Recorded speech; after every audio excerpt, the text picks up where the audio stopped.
নমস্কার বন্ধুরা, আমি রণদীপ হিস্ট্রি দর্পণ এডুকেশনাল চ্যানেলে আপনাদের সকলকে আবারও স্বাগত।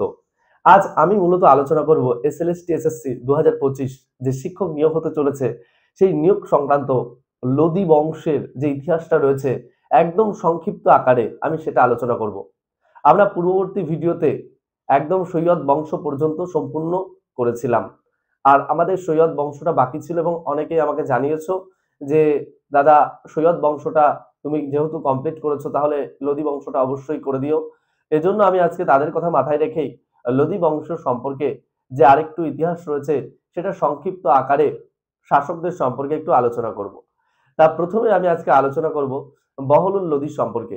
দেখো, প্রথমেই বলি বহলুল লোদি 1451 সালে সিংহাসনে বসেছিলেন।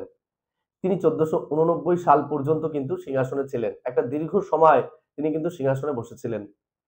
এক্ষেত্রে আমাদের মনে রাখতে হবে, দেখো দিল্লি সুলতানাতের মধ্যে একমাত্র লোদি বংশই কিন্তু আফগানিস্তানের। বহলুল লোদি দিল্লিতে লোদি বংশের প্রতিষ্ঠা করেন। এছাড়া আমাদের মনে রাখতে হবে বহলুল লোদি আফগান বংশের প্রতিষ্ঠাও কিন্তু করেন দিল্লিতে।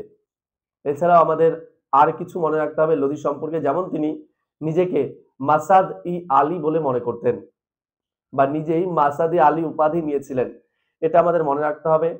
নেক্সট যেটা মনে রাখতে হবে, তিনি গোয়ালিয়র, জৌনপুর এবং উত্তরপ্রদেশ কিন্তু দখল করেছিলেন। এই বিষয়টা কিন্তু আমাদের মনে রাখতে হবে। এছাড়া আমাদের মনে রাখতে হবে বহলুল লোদি বহলুলি নামে তামার মুদ্রা কিন্তু চালু করেছিলেন। মোস্ট ইম্পর্টেন্ট এবং গুরুত্বপূর্ণ, এটাও কিন্তু তোমাদের মনে রাখতে হবে। এছাড়াও মনে রাখতে হবে তিনি কিন্তু লাহোর এবং সিরহিন্দের গভর্নর ছিলেন। পরবর্তী ভিডিওগুলোতে আমরা যে সিকান্দার লোদি এবং ইব্রাহিম লোদি আছে তাদের সম্পর্কে আলোচনা করব। আর যদি ভালো লেগে থাকে অবশ্যই একটা লাইক করে দিও এবং সাবস্ক্রাইব করে নোটিফিকেশন অন করে রেখো। আর কি ধরনের ভিডিও তোমরা জানতে চাও তাহলে অবশ্যই কমেন্ট বক্সে কমেন্ট করে জানিও।